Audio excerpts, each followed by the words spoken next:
When we talk about World War I, we first need to understand that Europe was not in its best shape due to the armed peace. This armed peace occurred due to alliances between major powers, such as France and the Russian Empire. The armed peace was a response to the alliance between the German Empire and the Austro-Hungarian Empire, known as the Dual Alliance of 1879.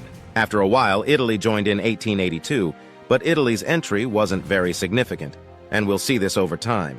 Going back to the French-Russian alliance of 1892, which was called the Franco-Russian Alliance. Later, there were two important alliances with Britain as a key player.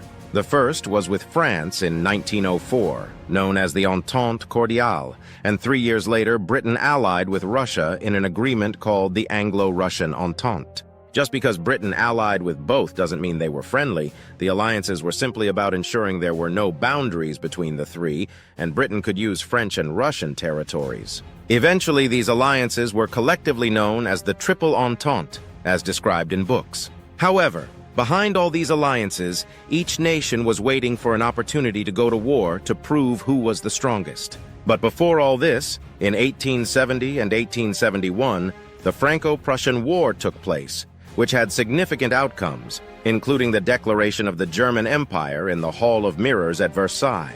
This was a major upheaval in Europe as Germany began to compete with Britain in naval armaments and transitioned from an agrarian state to an industrial one.